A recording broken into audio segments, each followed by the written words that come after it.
लोग कहते हैं अपनों के आगे झुक जाना चाहिए, किंतु सच बात तो यह है कि जो अपने होते हैं वह कभी झुकने नहीं देते। अर्थात जो लोग यह कहते हैं अपनों के आगे झुकने में बुराई नहीं है, उन्हें भी यह मालूम होना चाहिए कि जो अपने होते हैं वह कभी हमें झुकने नहीं देते। जीवन में आधे दुख इस कारण जन्म लेते हैं क्योंकि उनसे आशाएं बड़ी होती हैं। इन आशाओं का त्याग करके देखो, जीवन में सुख ही सुख है। अर्थात आशाएं व्यक्ति को दुख के मार्ग पर ले जाती हैं। आशाएं बड़ी प्रबल होती हैं।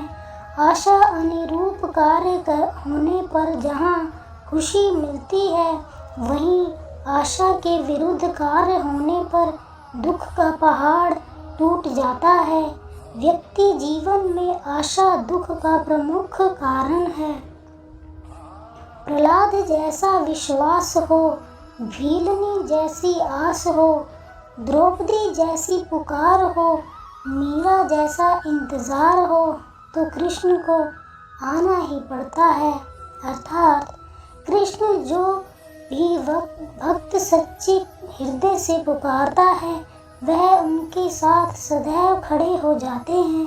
प्रहलाद जैसा विश्वास, भीलनी जैसी आशा और द्रौपदी जैसी पुकार, मीरा जैसा इंतजार अगर सभी शुद्ध हो तो कृष्ण को तो आना ही पड़ता है। संसार के संयोग में जो सुख प्रतीत होता है, उसमें दुख भी मिला रहता है, परंतु संसार के वियोग से सुख दुख से अखंड आनंद प्राप्त होता है। अर्थात सांसारिक सुख क्षणिक होता है। जो सुख आज प्राप्त हो रहा है, वह सुख स्थायी नहीं है। यह सुख आपके साथ सर्वदा नहीं रहने वाला। आपको दुख भी प्राप्त होगा, परंतु संसार से वियोग अर्थात मुक्ति परम आनंद को प्राप्त करती है। यह ईश्वर तक पहुंचा पाती है। संबंध उसी आत्मा से जुड़ता है जिनका हमसे पिछले जन्मों का कोई रिश्ता होता है, वरना दुनिया के इस भीड़ में कौन किसको जानता है। अर्थात माना जाता है कि जीवन के पूर्व कर्मों का फल इसी जन्म में प्राप्त होता है। जितने भी रिश्ते नाते सुख दुख व्यक्तिगत जीवन में प्राप्त होते हैं, वह पूर्ण जन्म का फल है, वरना कौन इतनी बड़ी दुनिया में आपसे दिल लगाता है।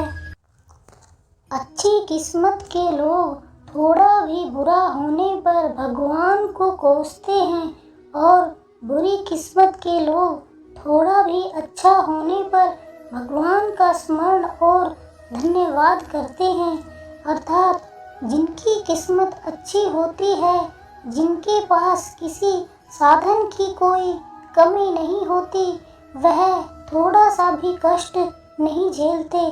थोड़ी सी भी कमी होने पर भगवान को कोसते हैं। वहीं जिनके पास अभाव होता है, जिनके पास साधन की कमी होती है, उनके पास थोड़ी सी भी बरकत हो या खुशी मिले, वह भगवान को धन्यवाद करते हैं। जन्म लेने वाले के लिए मृत्यु उतनी ही निश्चित है जितना कि मृत होने वाले के लिए जन्म लेना। इसलिए जो अपरिहार्य है उस पर शोक मत करो। यह पृथ्वी नश्वर है, यहाँ सब कुछ गतिमान है। जिस प्रकार सुख दुख जीवन में आता जाता है, उसी प्रकार मृत्यु और जन्म यहाँ लगा रहता है। इसमें खुश होना या दुख मनाना व्यर्थ है। मुँह से माफ़ करने में किसी को वक्त नहीं लगता, पर दिल से माफ़ करने में सारी उम्र बीत जाती है। अर्थात मुंह से माफ़ी देना और हृदय से माफ़ी देने में काफ़ी अंतर है। मूर्ख द्वारा दिए गए माफ़ी को तत्काल प्राप्त किया जा सकता है, किंतु दिल की माफ़ी प्राप्त करने में उम्र बीत जाती है। इस भौतिक जगत में जो व्यक्ति ना तो सुख की प्राप्ति से हर्षित होता है और ना अशुभ के प्राप्त होने पर उसे घृणा करता है, वह पूर्ण ज्ञान में स्थिर रहता है। अर्थात यह संसार नश्वर है। इस जगत में दुख, सुख, हर्ष, विषाद आदि लगा रहता है। क्षण भर में सुख से जो खुश नहीं होता और अशुभ होने पर जो दुखी नहीं होता, वह व्यक्ति सच्चा ज्ञानी होता है। उसे ज्ञात होता है यहाँ सब क्षण भर के लिए होता है, भले ही वह सुख हो चाहे दुख हो। जो अपने हिस्से का काम किए बिना ही भोजन पाते हैं, वह चोर हैं। यह जीवन कर्म प्रधान है। जो व्यक्ति कर्म करके, परिश्रम करके अपने लिए कुछ अर्जित करता है, वह वास्तविक रूप से उस फल का भागी है। अन्यथा वह चोर की भांति जिसे बैठे बिठाए सब मिल जाता है। जिस व्यक्ति को आपकी कदर नहीं, उसके साथ खड़े रहने से अच्छा है आप अकेले रहें। जिस व्यक्ति के पास आपके लिए मान सम्मान और कद्र ना हो, उसके साथ रहना व्यर्थ है। वह सदैव आपके लिए शत्रुता का भाव रखते हैं। ऐसे व्यक्तियों के साथ रहने से उत्तम है कि आप अकेले ही रहें। हद से ज़्यादा सीधा साधा होना भी ठीक नहीं, क्योंकि जंगल में सबसे पहले सीधे पेड़ों को काटा जाता है।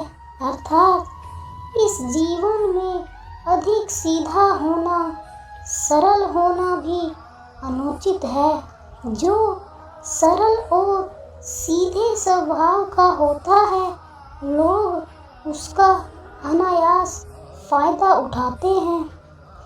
दिव्यता केवल शक्ति होने में नहीं, बल्कि वास्तविक दिव्यता दूसरों में शक्ति जागृत करने में होती है।